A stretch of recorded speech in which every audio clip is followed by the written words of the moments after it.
Coming up on your favorite podcast, the PGA Preview Pod returns. Ty, me, hanging out, probably 45 minutes to an hour. We'll see. It's going to be late on a Wednesday night. Got to get our picks in for the Wells Fargo Championship at Quail Hollow. I know it's an exciting one. I know Ty's excited. I'm excited. It's finally a chance for us to get back into some big-time proper golf. Not that the last few weeks haven't been, but it's been a little bit of a holding pattern, right? I think we can agree on that. A lot to talk about. Obviously, we'll talk about Sam Burns' victory. We'll talk about the field at Quail Hollow. We'll also get into the PGL. It's come back. They're throwing some big dollars around, but I don't know if anybody's buying at this point. Maybe the usual suspects. Maybe Phil might be interested. Maybe Gary Player or something. But I don't think real golfers are interested in it. So it'll be a conversation for Ty and I, and we'll get into our picks this week. Should be fun. It's Ty. It's me. It's next. It's on the pod.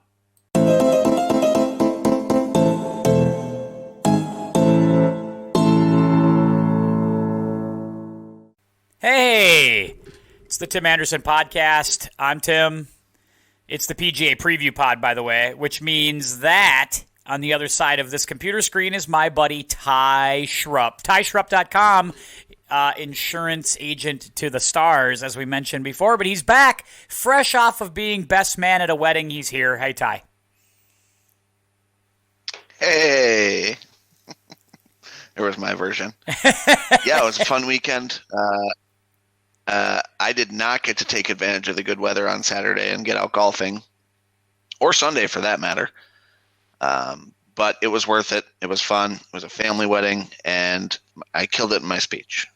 And now you're ready to get back to regular golf stuff, right? You're ready to get on a golf course here. We got to get this done, right? I am. I tried to go to the range today, but I got a little sidetracked at work, and I wasn't able to get there. There's always something with you. Always something. We got to get you out there. Let's make a plan to get on the course.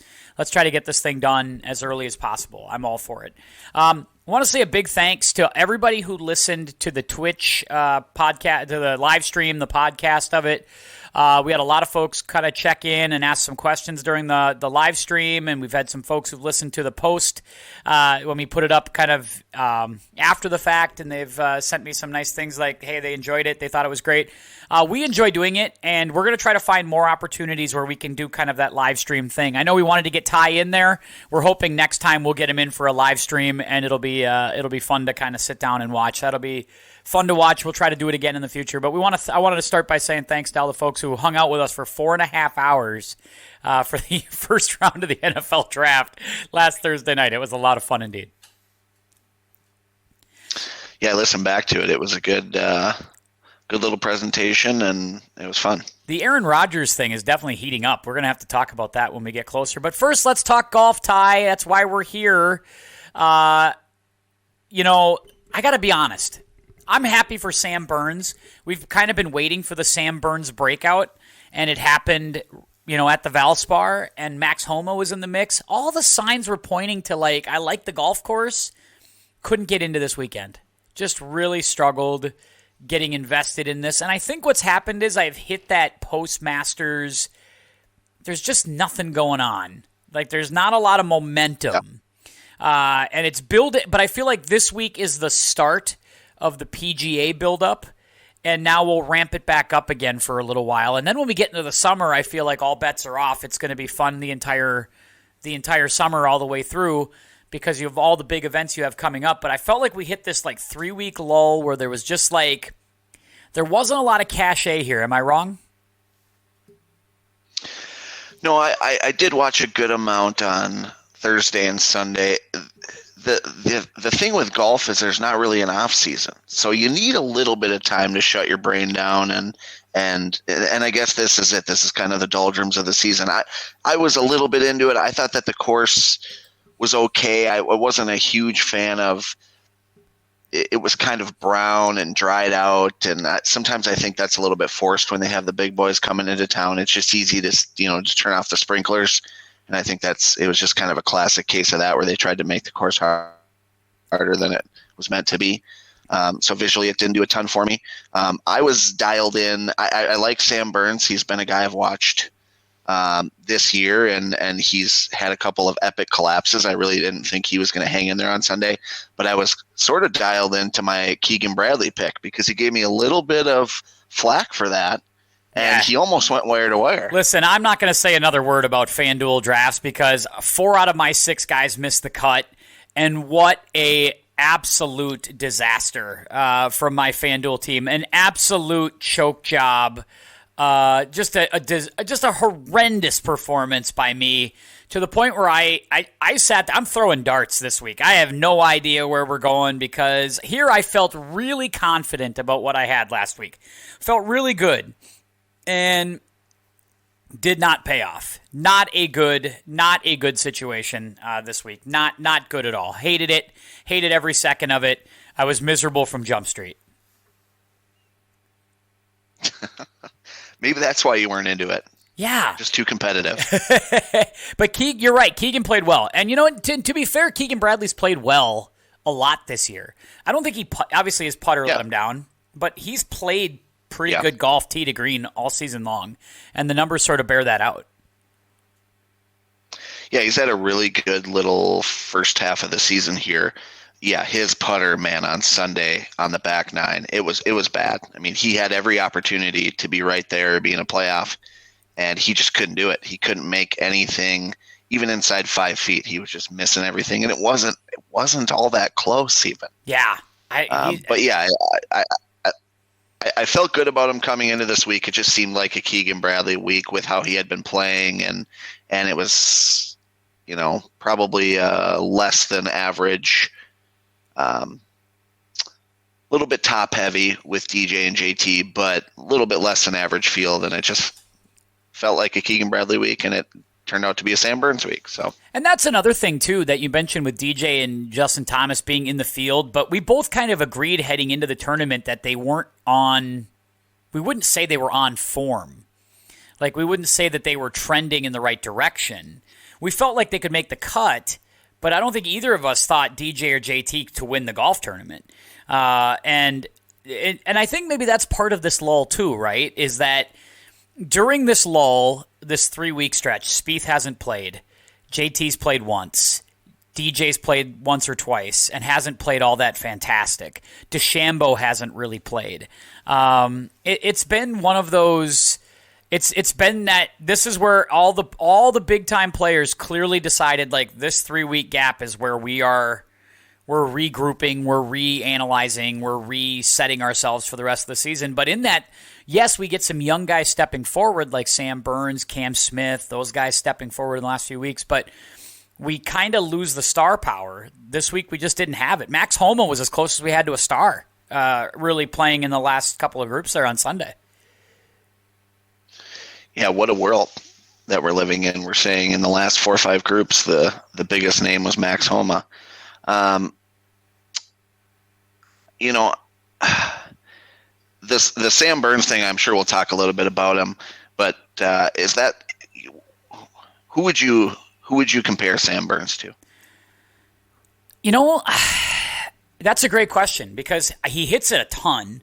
So that brings to mind, guys who really flush it, off the tee, who are really, long hitters. The guys but right now he's kind of Harris English type right now, because he hits it far, strong iron player, like good flushing iron player, hasn't won anything really. This was like the breakthrough win, and he's young, so I'm not trying to say that that's it, because he could go on a huge run here. I mean, but he broke on the scene a few years ago when he played with Tiger in that last round at the Honda, but that was in 2018. That was 3 years ago, and we've sort of been waiting, and meanwhile, in that 3 years we've been waiting on Sam Burns, we've seen Scotty Scheffler, we've seen Victor Hovland, we've seen all these other young guys come through and have success and play well and play in big matches. You see Will Zalatoris play well in majors, and we're still waiting on Sam Burns. This was a big win for Sam. I think this was really big. And so now I think we can start to look at his game maybe differently than maybe what I was thinking, right? I had him pegged as a poor man's Harris English. Maybe now he's slightly better than that. Maybe that trajectory goes a different direction here, especially if he can parlay this into something bigger, greater, grander, right? Yeah, I'm not ready to really put him anywhere until I see how he's going to perform in majors. Now that, a lot of times for these guys, they do have to win a tournament or two before they can really spring onto the scene when it comes to majors and Ryder Cup and things like that. So that's I'm not ready to write the book on him until I see where he. But like you said, the thing about Sam Burns that a lot of people don't realize is he's not a rookie. He looks like a young guy. Yep. He's a guy that you don't really hear a lot about. So a lot of people see him and say, "Oh, Sam Burns, he must be his first year on tour." It's not. And he hasn't been particularly close, like you said, since 2018 until November of last year. He had a 54-hole lead at the Vivint Houston Open or whatever they call it. Ended up finishing T7. 54-hole lead at Riviera. Ended up shooting 74 on Sunday. Farmers Open is in the final group, shoots 75 on Sunday. So that's the stinker I thought we were going to have from him. But, when the money was on the line this time, he came through. So we'll see. And breaking through with a win like this, I will say this is where you can look for the upward trend, because this is where you go one of two ways, right? You either go on a big run or you go the way of Matt Wolff, because here's what you get. 2 year, you get with that win, you get like the 2-year exemption. And that means you don't have to worry about your future at all. Like, you are set for 2 years. You can miss cuts, you can make cuts, you can do whatever. It also gets you into the Masters. It gets you in to all these major championships. It vaults you up the world ranking points. So that gets you exempt into more of these events, these WGCs and stuff like that. So he's going to have a pretty set schedule for the next couple of years, and it basically buys him. This is how crazy it can be when you win. It buys him like 6-7 events where he's guaranteed to make FedEx Cup points. Like, you think about it, he'll be guaranteed points next year at the Century Tournament of Champions. You're guaranteed into the WGC this year. He's going to play the St. Jude. There's free FedEx Cup points there too. And if you make the top 125, you're already exempt for the next year anyway. And so you get a chance, and those, if you play well in any of these WGCs, your world ranking points just skyrocket. And you basically stay in the top 50. Like, you can't leave. Like, it just keeps you there for a couple of years.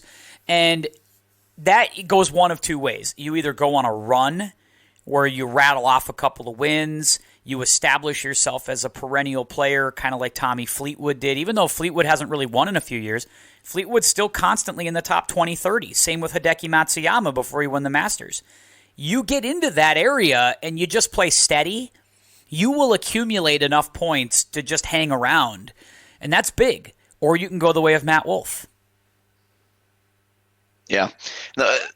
So interesting perspective, sort of from an insider. I really want to get my buddy Tim on the podcast. He used to caddy for his brother Troy Merritt, but when he won his first PGA Tour event, he said the kind of the underrated part of winning for the first time, or winning when you're not necessarily an established top 25, top 50 player, is first off it's the you have a job for 2 years. That's the obvious one.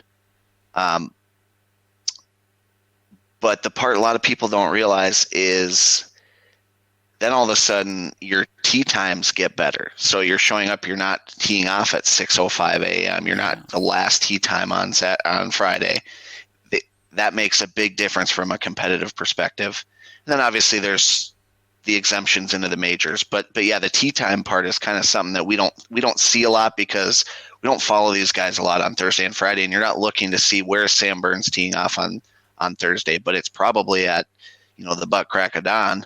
And from a competitive perspective, that's difficult to do that, and then show up the next day at 2 p.m.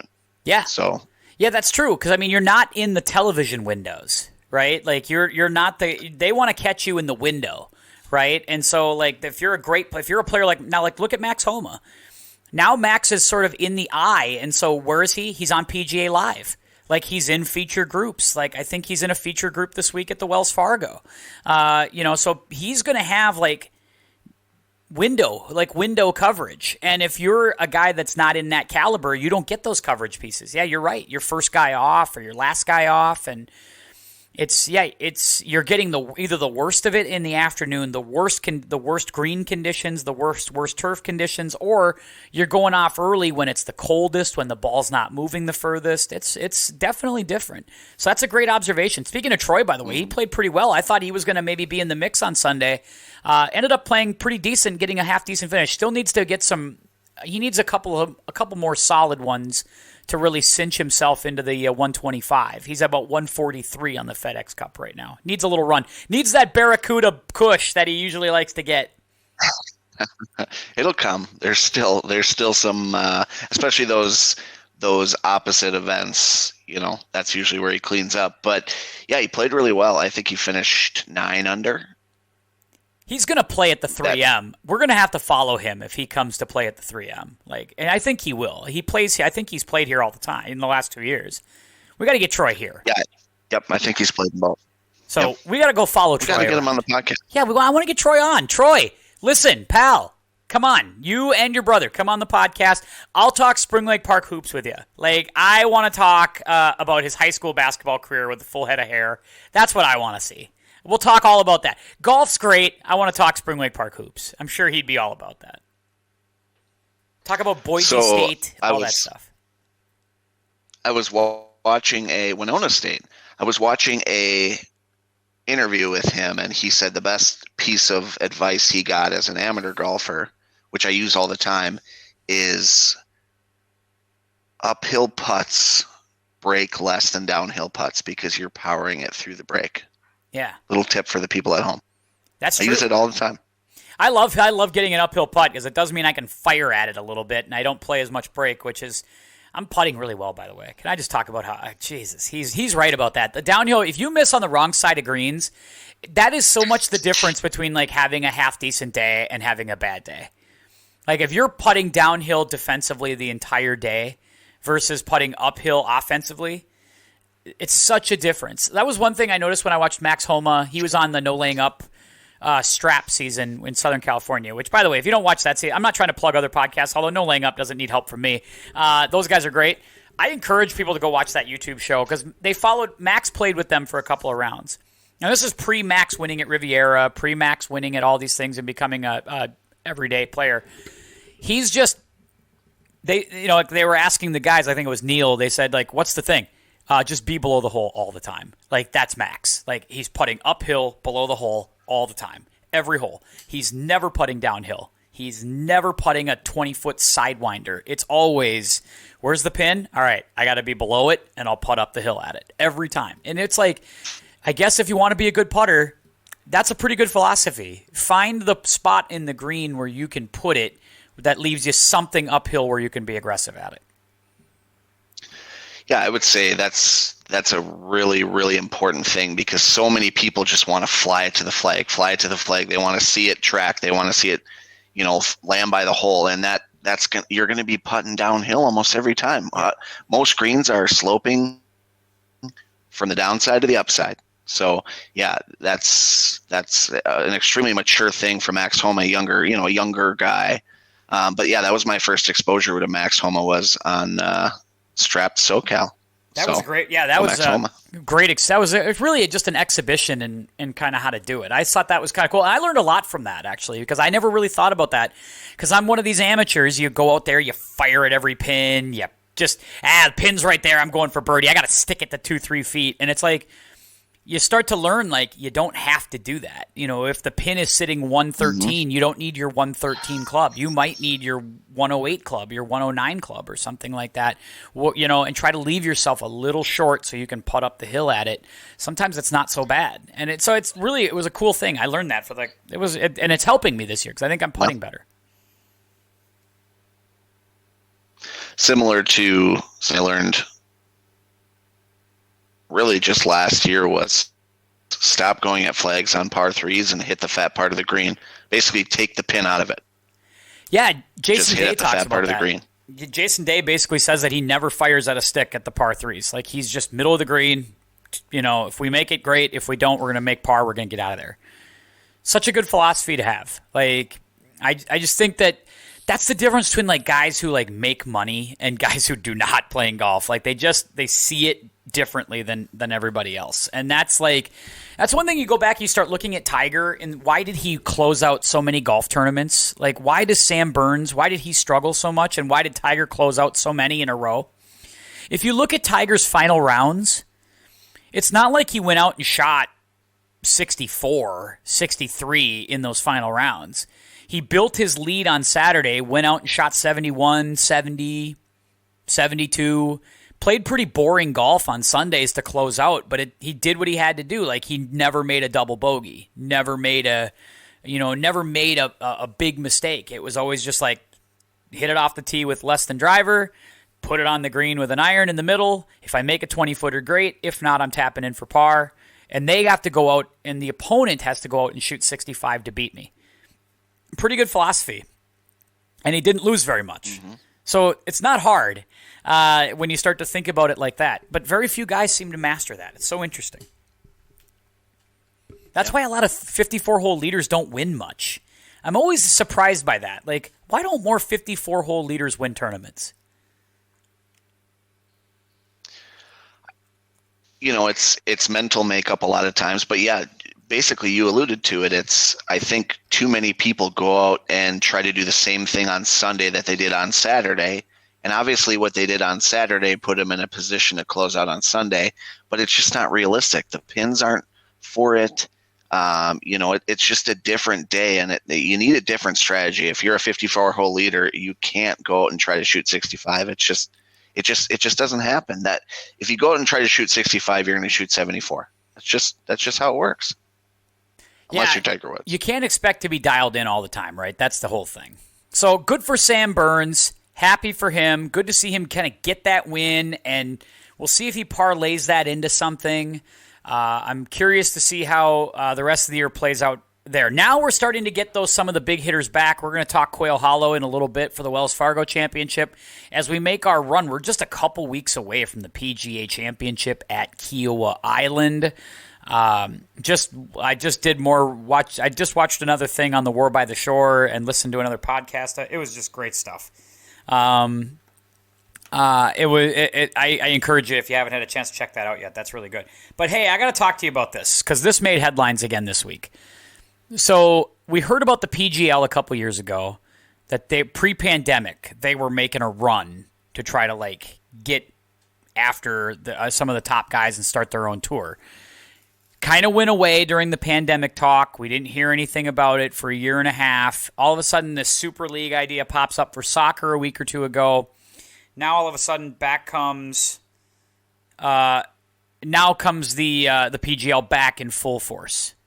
And they're, I guess, making offers to guys again. They're talking to different guys. What is your take on all of this?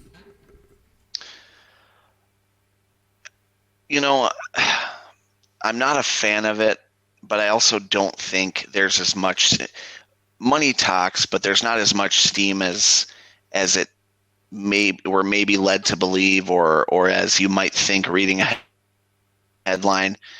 I'm interested to see where it ends up. I just have this odd feeling it's going to end up as like a premier senior tour, because those are the guys, you and I kind of talked about through text.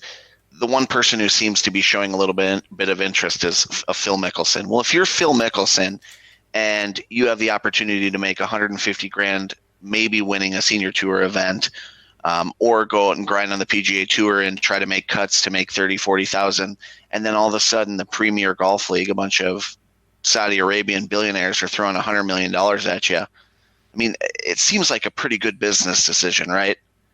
I don't know. I don't know if getting into the business with certain Saudi billionaires is a good business decision. I'm not always sure of that.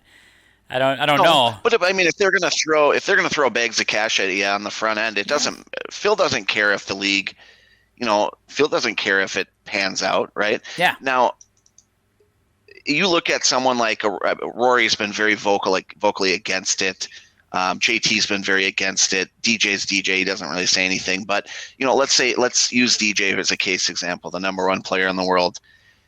I just don't see someone like DJ forfeiting his reputation and his relationship with the PGA Tour in order to try out this this test subject, potential flash in the pan deal just for a cash grab, because it could really hurt the PGA Tour as a whole if all of a sudden the product gets watered down like that, where all of a sudden you don't know where guys are playing. I mean, Monahan's pretty much, without saying it, he's pretty much come out and said, if you go and play in these PGL events, you're not coming back. You don't have status, which I just think that I think they have every right to do that. They do. I think that something like that is gonna put a nix on it. Again, you're gonna have some people that are gonna take it, and if there's enough money behind this idea, they'll give it a shot. But who's gonna be playing? It's not gonna be JT. It's not gonna be DJ. It's not gonna be Bryson.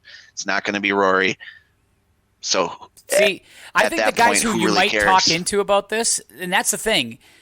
I think there are guys that this is the litmus test to see like who plays for money, who plays for trophies. You know, that's who this is where like Phil, I've always felt like Phil's won his trophies. Phil plays for money now. Like he knows at 51, he ain't winning the US Open. He's not winning the Masters. He's a ceremonial golfer at best. So if you're going to play now, play for the money. So this is where Phil comes to mind. Now, the guys who might be interesting here are DeChambeau and Koepka. Like, those feel like guys that I don't know if they're in the in crowd when it comes to, or Patrick Reed. Like, I don't know if these guys are in the in crowd of the PGA Tour, and they might be like, you know what? I'm in it for the money. I'm going to make – I appreciate everybody wanting to, do all these holier-than-thou things, but I'm not a guy that is – I'm not making Rory McIlroy endorsement money. I'm not making DJ endorsement money. I'm going to go get mine. And I only got to play 20 times a year. I got to play in these team events. I got that – now, granted, I don't get to pick my schedule, but I get a true off season, and I play 20 times a year. Sounds good to me. I wouldn't be surprised if some guys do that, but I think you're right. Guys like Rory have kind of put the hex on it early on here by saying, if you go to the PGL, it's just for money. Let's be honest. And he's right. And so that's kind of the elixir there. I 100% believe I would never put my money on this working.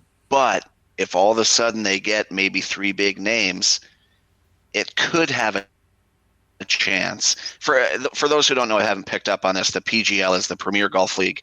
Came up a couple years ago. A bunch of Saudi Arabian billionaires wanted to throw a bunch of money and draw these players away and get them to play in these four-person team events. And they were throwing big numbers at it, right? Yep. Numbers that start with a B, right?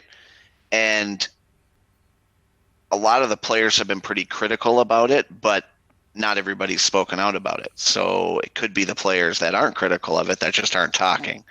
So the rumors are they've thrown numbers at individual players, right? $30 and $40 million to get certain individual players over, like Dustin Johnson and Bubba Watson. And what I read today was that somebody threw $100 million out for Phil, and I don't know if that's true. That hasn't been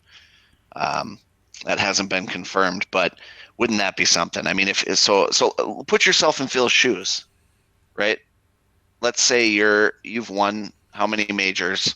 You're, like you said, your legacy is sort of cemented, and someone says, it doesn't matter if it's going to work. Just come over and play with us for a year. We'll give you $100 million. You're doing it, right? Well, he's basically calling the bluff of Jay Monahan then at that point. Like, if you're going to take my exemption status away, a Hall of Fame golfer, from ever playing on the PGA Tour events, and, old guys tee it up every now and again, right? And Phil hosts an event on the PGA Tour. Like, the American Express is Phil's event. For him, he's basically, if he did that, he would be daring Jay Monahan to make that decision and stick with it. But I also think it goes deeper than that. Like, Phil would be daring the Ryder Cup, the PGA of America, the President's Cup to say, yeah, I'm doing this, and you're still going to make me a Ryder Cup captain, right? And they're going to have to say to him, no. And that's where that standoff is going to be. Now, I'll tell you this. I think this all stops if the PGA of America says, you will not play on the Ryder Cup, you will not play on the President's Cup, You'll never be considered for captaincy. You will never be considered for assistant captain, vice captain, nothing if you go play in the PGL. I think a lot of it goes away because all those European guys, the guys like Tommy Fleetwood, those players will never go play if that means they lose the Ryder Cup. And I think a good chunk of the American guys won't play because the Ryder Cup is like an essential cementing status symbol piece that, I mean, what guy has anybody ever turned down a Ryder Cup bid? You know what I mean? Guys are turning down the Olympics. You know, DJ's not playing in the Olympics. He's already said it. He'll never turn down a Ryder Cup berth. No. What happens when the PGA says, go ahead and play if you want? You'll just never play in the Ryder Cup again. And you'll never play on the PGA Tour. And you'll never play in the PGA Championship. And you'll never play for the money we play for in these events. That's pretty strong power. Like, that's a big stick to wield. And the PGA sounded like, the way Jay Monahan made it sound today, it sounded like he's not afraid to throw that, to throw that out there. Yeah, that's an interesting thought because I didn't really think about the Ryder Cup. I was thinking about, future PGA Tour events, but I think for $100 million, I think Phil would forgo future PGA Tour events. But he's not going to forgo. He wouldn't have to forgo the Masters or other majors, right? Because those aren't necessarily PGA Tour sanctioned events. Am I wrong? Well, the Ryder Cup is a PGA. The PGA Tour sanctions the President's Cup, so that's out. And I think the PGA of America sanctions the Ryder Cup. But Ryder Cup captaincy is going to be a big deal to Phil. So that's probably where he draws the line. Yeah, I think they would look at him. I would not be surprised if the head of the PGA of America, Susie Whaley or whoever that is, says, hey, Phil, we love you, but if you jump ship, that's it.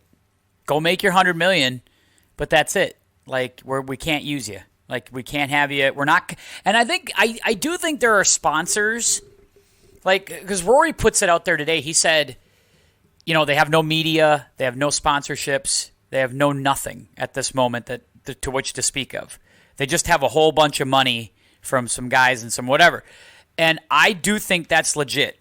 Like, if Phil takes that money, he's taking money from Saudi billionaires, and I don't think there are corporations that want to get in bed like that. I don't think so. Like, I don't think you'd see a FedEx or all these corporations and sponsorships that are in on the PGA Tour and the Korn Ferry Tour and the European Tour all of a sudden be like, oh yeah, we'll go sponsor that event for $30, $40 million. I don't see that. I really don't. And the PGA Tour and the European Tour banded together recently to kind of say, okay, we're going to be on the same team here. We're going to come up with a uniform set of rules to try to stop this from happening. And in all honesty, I don't want it to happen. It kind of makes me sick thinking about it because I really do. I love the PGA Tour. I don't think anything has to change. The only thing I would change if I was Jay Monahan is I would promote my players better and grow the game, to more of an audience. But I don't think that anything concrete has to change. I have very little criticism for the PGA Tour, and I think that I would not be very interested in watching the PGL if it was on my television. I know what they're thinking. They're thinking we can go to these bigger venues that aren't necessarily giant ballparks, and we can play these really prestigious, courses, and maybe that's true, right? And maybe there's some intrigue to that. But yeah, I think long term, all it is there's nothing to it. It's just money. Right? It's just money. There's nothing behind the event, winning it, nothing, right? And I think we've already seen with some of these charity events and stuff, like I enjoyed the Phil, Tom Brady, Peyton Manning Tiger match. I enjoyed that. And I kind of enjoyed the one that they played at Shadow Creek.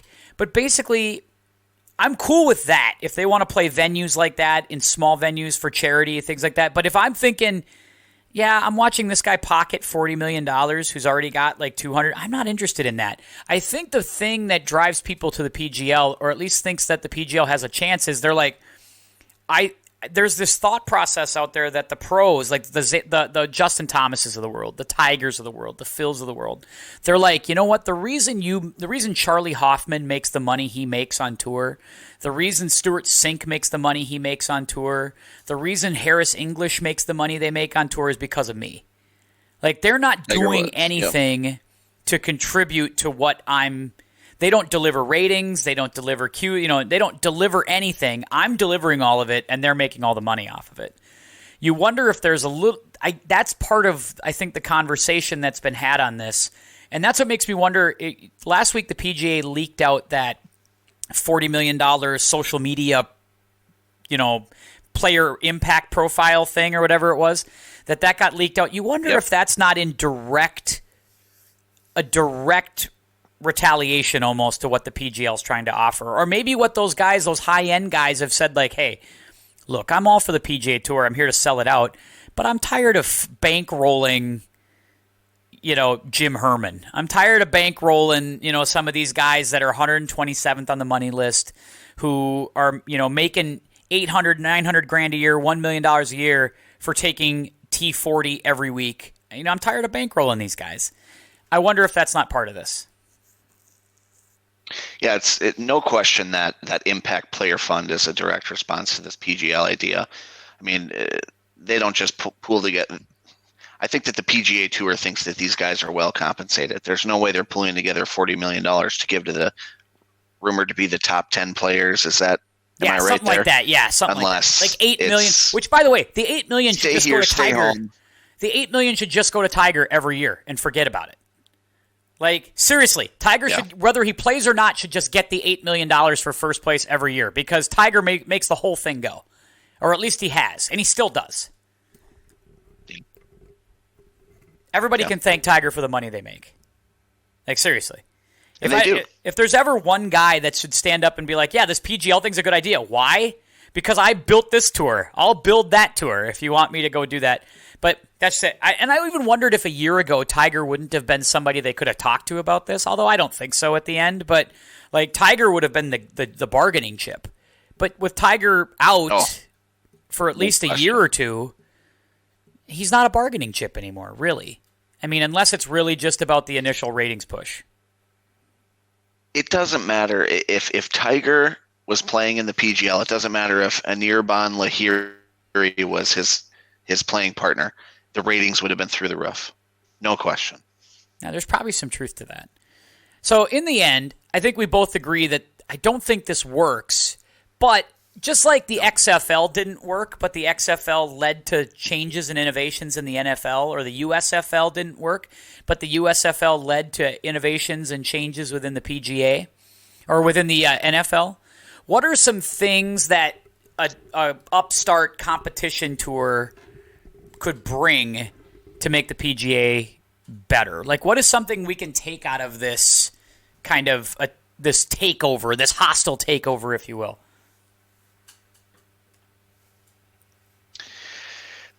The only thing I can get out of it would be the PGA Tour. I think to the average fan just seems kind of random. It's kind of, well, what's going on this week? It's probably something I've never heard of. It's probably it's a sponsorship name. It's the Genesis Open. Well, as we kind of talked about with the LPGA, that doesn't mean a lot to the average or below average golf fan.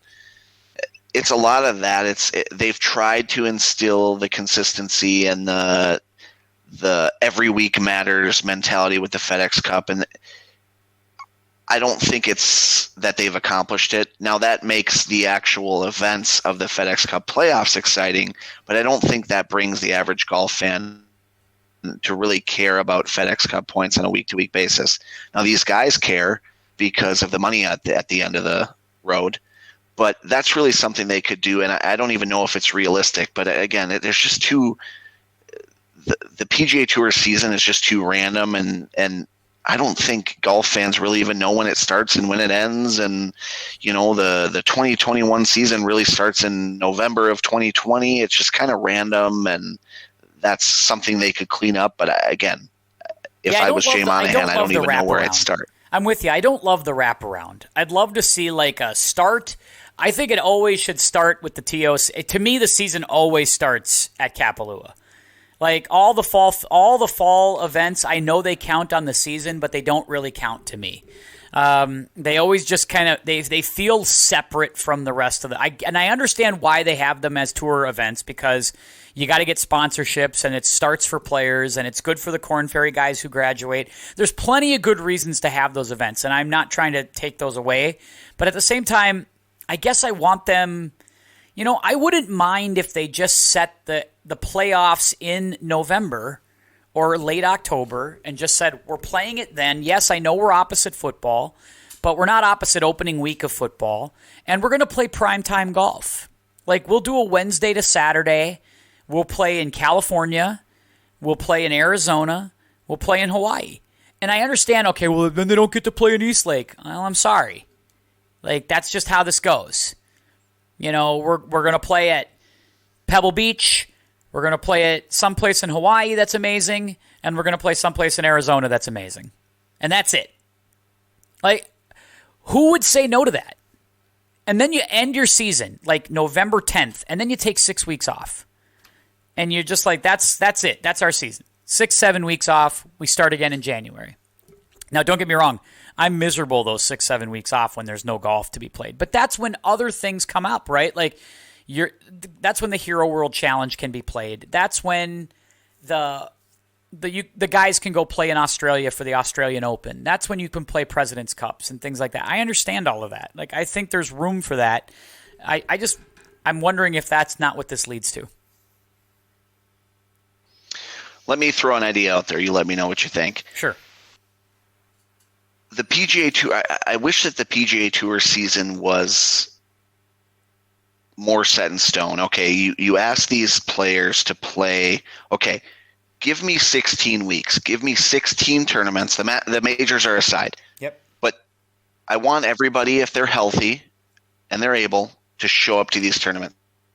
So you kind of know, okay, so I know that DJ's playing this week. I know that JT's playing this week. Limit the field to, the top 75 players with whatever, 15 spots, more opposite events that are essentially, they're still PGA Tour sanctioned events. You still can get points. You still get PGA Tour money, but they're not going to expect a JT or a Patrick Reed or a DJ to show up to these events.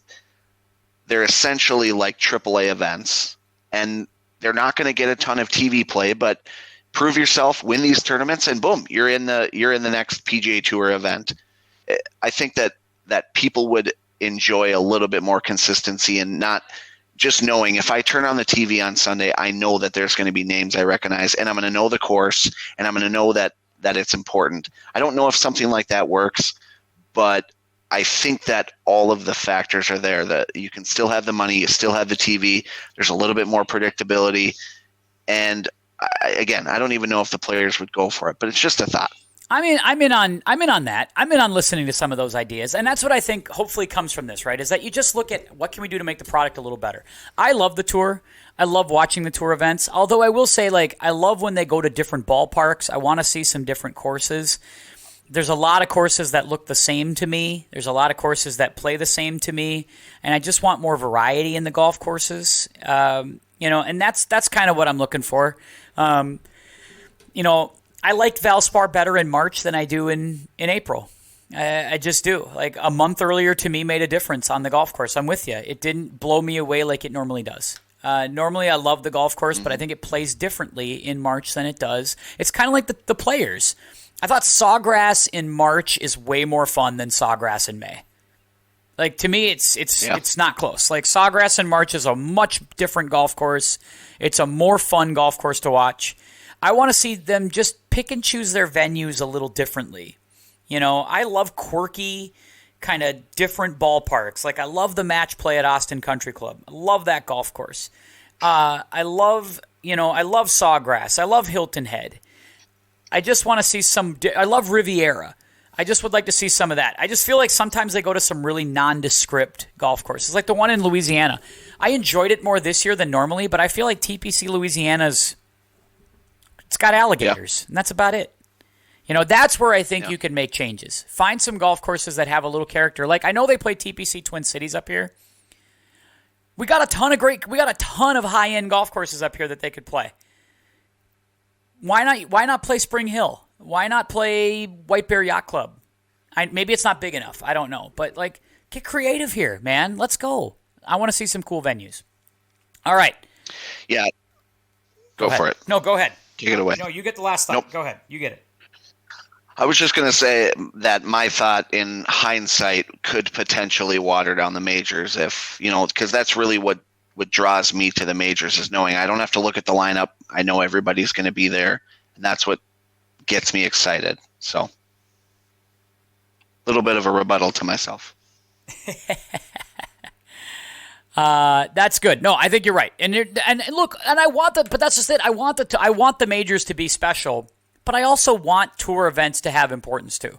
I want it to matter to win an event. I'm with you there. All right. Speaking of events that do matter, though, they're playing a great golf course this week. They're playing Quail Hollow, a really cool golf course, a course that's going to host the President's Cup in a year, a course that has hosted the PGA Championship. Pretty fun golf course. Pretty fun. And this should be a good event. And the field's really good for this. Very fun event. And speaking of Max Homa, defending champion of the Wells Fargo Championship. That's right. They didn't play this one last year. So Max has not. Max is still sitting on this defending championship from 2 years ago. We're kind of in that stretch right now where a lot of these tournaments didn't get played. That's true. That's very true. So this is exciting to kind of get back out there. The field is really good this week. I love the golf course because it has that great finish, which you always love, right? You love the I think 18's a great hole with that water running kind of right down the middle. I love that.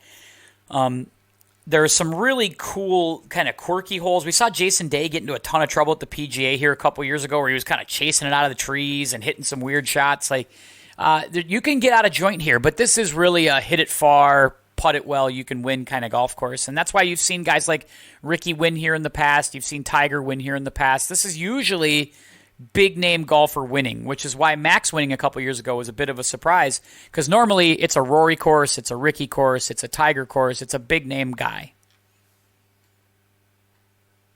Yeah, I think Rory's won here twice. But maybe Max now is a big-name guy. It's going to play at over 7,500 yards. Yeah, big ballpark. I don't know a ton about Charlotte, North Carolina, but pretty humid area, isn't it? I think so, especially you get to around this time of year. It's starting to make that turn towards summertime, and it can get pretty hot out there. I know that when they hold the big auto race out there over Memorial Weekend, it can be pretty warm, and that's just a few weeks away. So, I could imagine it could be pretty warm out there. So we'll see what happens. Which means if it gets really humid, the ball's not going to run. It might be a lot of, you got to have carry distance, right, off the tee. That's what we're thinking is going to be the key to winning here. So that brings it right back to who are the long hitters, right? Who are the guys that are going to get it out there and get shorter irons into greens? Are we ready to make some picks? Yeah, really quick, I have a question for you. Sure. So you mentioned Ricky. Ricky's won here. Rory's won a couple times here. I think they're both playing this week. Do either of them have a chance of not winning, but performing well here this week, or no? It's a great question because you have. Ricky just got the special exemption into the PGA Championship, so there was all this thought heading in that maybe he's. Maybe this is going to be kind of difficult for him. Maybe this is, he might have to press to get into the PGA Championship if that's what he's going to do. And now he doesn't have to worry about that because he's already in. So that makes you wonder, is he going to come in here and play very freely, very loose? He started to kind of play decently in his last time out, I think prior to the Masters. So you do wonder if maybe he's starting to figure some things out. And he hasn't played in a few weeks, so you do wonder if he's due now to start kind of getting going and getting it working. I'm excited. I'm interested to see if it works out because I mean, let's face it. He needs to play well. Like, he needs a big week. He needs an opportunity to get a good score on the board. But I don't know. It'd be a good question to watch. I'm interested to see that, though. And people were whining about whether or not he should get the exemption into the PGA. I'm okay with it. Look, you got special exemptions for a reason. It's the same reason I don't mind when the Korn Ferry Tour gives Tony Romo an exemption. It doesn't bother me at all. They've got the right to put whoever they want in the golf tournament, and it doesn't matter to me what they do with it. Yeah, I mean, who would you rather have? You know, a guy who very well could come into form and compete, or a guy who's never played in a major, who you're never going to hear his name. It's special for that person, but it's not, you know, it's all about the dollars. It's all about the eyes on the TV. So it doesn't bother me one bit. Yeah, people want to watch. I'm a big Ricky guy, so people want to watch Ricky Fowler. Like, I get that he's struggling, and I get that he hasn't won a bunch.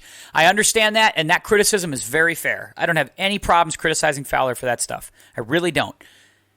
But people want to watch Ricky Fowler. Like, that's okay. And if the PGA says, you know what, that guy's been a good player in our tournament for a long time, he gets to play, it's fine. Doesn't bother me at all. Yep. It's okay. Right. Yep. All right, let's get to the picks. Who do you got? Who's your number one pick this week? By the way, did you end up making money last week, Ty? I did, yeah. I quadrupled my money. Man. Not bad. Hey, you quadrupled, one for every player that missed the cut for me. Congratulations. Way to go. 4 guys out of 6 missed the cut, Ty. I had 1 player. Yep. Disgusting. Yeah, 4 out of 6, that's not great. That's not good. It's great. It's terrible. It's terrible. You need a bounce back week. I need a bounce back. I need a couple. It's been like a month. I have not done anything well in a month here. Very, very sketchy stuff coming out of the Anderson camp when it comes to this. All right. I'll give you a first pick. Who do you got? So first person I went with is someone who you alluded to earlier. I think it was less this week that he was out of form and more so that it just wasn't an event that matters. We're getting more into that Brooks Koepka territory where the guys just, they've won a few times on tour. They don't really care. So I went with Justin Thomas because I think he's in form and I think he'll care this week. I think it's the golf course and it's the field. I think Justin Thomas will be dialed in. Yeah, Thomas is a bit of a big game hunter, and I like him. He's obviously likes this venue. He won his PGA championship here. He likes playing here. He has good vibes. This feels like a good Justin Thomas week, right? And it did. The thing, again, to keep an eye on with him is, like, he'll have these great rounds, but he'll have these rounds where it's not there. And so you wonder if he'll string 4 rounds together. I'll be curious to watch that because a Justin Thomas who gets on form is just dangerous when we head towards the PGA Championship. He would be a guy to watch at Kiowa if he starts to kind of put it together. I'm with you there. I'm going to take a ball striker as well, a guy who hasn't won yet this year, but I feel like has played well. Like he's played okay. I'm taking Jon Rahm. Jon Rahm with the first pick. Jon Rahm played, half decent at the Masters. He's played well at the Players. He played well at the Concession, the World Golf Championships. He's just consistently scoring, 80 some odd, 90 points. He's got to win one of these events at some point, right? Yeah. I mean, he's a guy who I'd be shocked when we come out of the year if he doesn't have 2 wins, and he doesn't have them yet. So, yeah, he's going to win somewhere. I don't know if it's here, but why not? All right. I'll take the second pick here. We'll kind of snake it. I'm going to go Xander Schauffele. Xander Schauffele. I was encouraged a little bit by the team event with Cantlay, and I'm encouraged by just the way he's swinging it. As your cat walks by, it's awesome. Look at that big cat in the picture. That's so great. I think Schauffele, I gave Schauffele a hard time for the Masters performance, like hitting the ball in the water when he had that tournament. But if you start to look at his numbers, I mean, he's playing, other than his really bad performance at the Players, he's just a really steady Eddie. Like, he's playing some really steady golf. And I anticipate him to play well this week. I think this could be a very good, this could be a great Xander Schauffele week. I agree. So my next 2 picks, I'm going to get it out there. They are not going to win, but they are going to make the cut. and that's points for daily fantasy. So I'm going Tony Finau. Yeah, Okay. He's not going to win. Not going to He's win. just not going to. Yeah, he's not winning. Forget it. No. Pass it. Pass. No. But he's making the cut. And then Mr. Cut, 18 out of 20 this year, Sung J M. Just can't pass on that. I have to take the daily fantasy points. The more I play, the more I'm figuring out you need your stallions, but you also need the guys to make the cut. So these two guys, they're going to make the cut. I'm waiting for Sung Jae. Yeah, Sung Jae makes cuts and he plays all the time. I'm waiting for Sung Jae to get back into that groove that he had kind of his last year on the Korn Ferry and his first year on PGA Tour. I'm waiting for him to kind of find that mojo, right, where he is in contention. He's 1-2 shots out of the lead. That kind of Sung Jae Im. He hasn't done that this season. He does make cuts, but he hasn't had that big breakout week. I'm waiting for that on Sung Jae. But I like that. There you go. 2 picks. Solid. All right, my third pick. I took Stuart Sink. Stuart Sink has won twice this year. Can you believe that? He's won twice. No. I mean, the guy didn't win for a decade after winning the Open Championship, and now all of a sudden he's got 2 wins. And he's hitting the hell out of the ball. Length is not an issue. Stuart Sink can get it out there with everybody else on tour right now. So, I don't know. I got to ride the Stuart Sink train. I think he makes the cut. I think he plays well. We'll see what happens. Yep. And then I'm going to take a little bit of a flyer here. But I'm going to take Nate Lashley. Nate Lashley, the almighty. He didn't do well for me a couple weeks ago when I took him. But I just like Nate Lashley. Like, I like his game. I kind of like the little fade thing he does off the tee, and I just feel like if he's hitting it fairly straight, he's gonna be around. Like he's. I think it's all about getting off the tee. If he gets off the tee, he's gonna be a player. He's gonna be in this game, and I think he's due. Like he's due to have a half decent week. I've been kind of waiting on the Nate Lashley breakout here for a little while, and it's been a scuffle. Didn't play well at the Valero Texas Open. Played average at Punta Cana. Did okay at the Honda and wasn't very good at the Players. He's not having a great season. I mean, round 2 and round 3 scoring this year, he's 163rd and 188th. That's not great. Like, he's just got to figure out how to put 4 rounds together. But his opening rounds are not bad. He's 41st in first round scoring. 41st on tour. That's not bad. So he's just got to figure out how to score in the other 2 rounds. Anyway. What else you got? So I got Nate Lashley, Stuart Sink. So I'll give you my 5th guy. I'm going to take the defending champion. I'm going to take Max Homa. You want to talk about steady? Max has been really steady. I mean, he makes cuts. He's always playing. And when he's playing, he's always playing in the top 15, top 20. Like, he is, I mean, other than that, Sink's won twice. DJ, DeChambeau, but really... And Spieth's been really solid and steady every week that he's played on tour. But who's been steadier than Max Homa?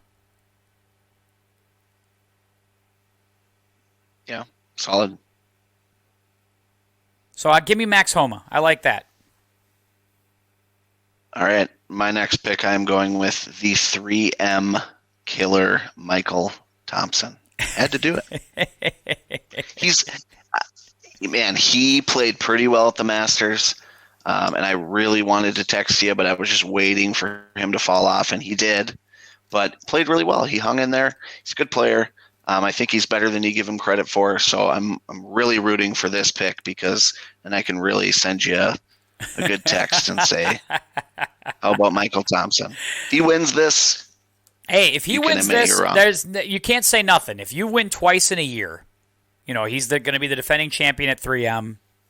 You come out and win on a big venue like this, it's kind of like the validation. Like, I think when Max won here 2 years ago, it was sort of like everybody kind of stopped and went, Max Homa's really good. Like, they stopped talking. Like, and now that he's won at Riviera as well, you start looking at the venues where guys win at, and you're just like, Yeah, that guy's got real game because he's won at a real ballpark. He won at a real golf course. Yep. It's not gimmicky. It's a hard golf course and a tough golf course, and he won at it. So that means he's got game to play anywhere. His game can play on any condition, any course, anywhere, anytime. So Michael Thompson wins here. I won't say nothing. That's what I'll say. Okay. All right. My next pick. Our future guest on the show, Troy Merritt. I'm rooting hard Riding for Troy, man. I'm rooting for him. I want him to get in the 125 comfortably so that he keeps the card and keeps things moving. Every year he flirts with that line, and he seems to get in. I think a couple years ago he was able to get to the second event, but he usually just barely skirts in and then plays one event and then he's out. So, do you think Troy Merritt will be? I do think he'll. I think he gets I get the vibe that Troy Merritt will be a Champions Tour killer. Like, he's not old yet. Like, he's a long way away from the Champions Tour. He's not an old man, not by any stretch of the imagination. He's, what is he, mid to late 30s? You know, it's like he's not that old. So I'm sitting there thinking mid-30s, yep. Yeah, mid to late. Yeah, he's got 12, 13 years before he has to think about that. But you just look at Troy Merritt and you go, guy who can putt, guy who's, pretty good driver of the golf ball. Those are the guys that make a buttload of money on the Champions Tour. Those guys just clean house. Yep. And then I say that, and I'm talking about Bernhard Langer, Scott McCarron, guys who use broomstick putters. They're the best players on the tour. But I really believe, like, if you can putt, you can play forever out there. Like, you just can. So, I don't know. Yep. I like Troy Merritt. Astute. I'm rooting for Troy Merritt. Please go ahead and win. If he won, I wouldn't be mad at all. That'd be awesome. Didn't he win? No, he won at Congressional. He won Tiger's event at Congressional. He won at Congressional. Which was a legit. Yep. That's legit. That's a legitimate golf course. Yep. Like, that is there. He's got. And he won it going away. Yeah. I think he won by 3 or 4. And he won the Barbasol. That was an opposite field event. And he should have won the Barracuda twice. Like, he really should have won. Yeah. Some of these events twice. This is what pisses me off about Tony Finau. Anytime everybody's like, "Oh, hey, Finau's a blah blah blah," Troy Merritt's got more wins than Tony Finau. I don't want to hear it. Like, I don't want to hear it. Troy Merritt's got more wins. Jim Herman's got more wins. Like, I don't want to hear it. Last pick for me. You're right. Last pick for me. I'm going to take Zach Johnson. Zach Johnson. He's actually quietly playing half decent this year. He's made a lot of cuts. He's been around in some events. Now, he hasn't finished any event yet this year, really. He hasn't had a good 4 rounds, but he's made a lot of cuts, and he's made some moves to stay in the mix. And so I'm going to take him this week. I think he makes the cut, and hopefully that'll work. So once again, my 6, Rahm, Lashley, Schauffele, Homa, Sink, Zach Johnson.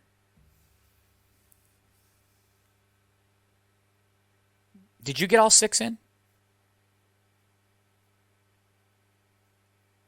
Ty's over there looking at his phone diligently. Oh, he's having tech issues. All right, I got to talk through it. I got to vamp. But his last pick is Russell Henley. Ty is sending it to me saying his last pick, Russell Henley. So we're going to go with that. That's big. It's big, Ty. We'll see if Ty returns back to us before the end of the podcast. But either way, we've gotten about an hour in. That's really solid work this week.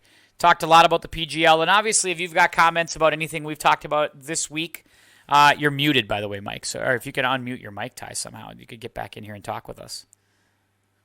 Anyway, that'll do for the pod this week. So we were able to get this in. We're happy about that. It's golf starting tomorrow. We're sorry about the late broadcast. We usually like to do it on a Monday or a Tuesday. Had to do it on a Wednesday this week. It's just the way it goes sometimes. But we are going to enjoy the golf this week at Quail Hollow. We hope you do too. Ty will be back with us next week as we start to get ourselves even closer to the PGA Championship. Once again, I want to thank you for listening last week on our Twitch stream, and I want to thank you for continuing to listen to the pod. Do me a favor. Subscribe to it on iTunes. Rate us a nice review. Share it out. Share the hell out of the podcast for us. Let people know that you are listening to the pod, that you're taking it in. We really appreciate it. Also, continue to support us. You can email me at timpodcast1@yahoo.com. You can follow me on Twitter at the Tim Anderson Pod. I think I just changed the handle of it to Tim Anderson Pod. You can find me on Instagram at Mr. Tim Anderson. And you can find us on Facebook, facebook.com/Tim Anderson Pod. Tim Anderson Pod, or Tim Podcast. Tim Podcast. It would help if I knew all the handles of my own shit. That would be great. Other than that, that's all we have for this week. So I want to thank you again for listening, and I cannot wait to talk to you again really soon. Once again, movie pod with Lauren coming soon, and if anything breaks on the Aaron Rodgers front, we will be all over it. The bat signal will go up. We'll get Zach in here. We'll get Ryan in here. We'll break it all down for you. So that'll do it. Keep your head up, and we'll see you next time.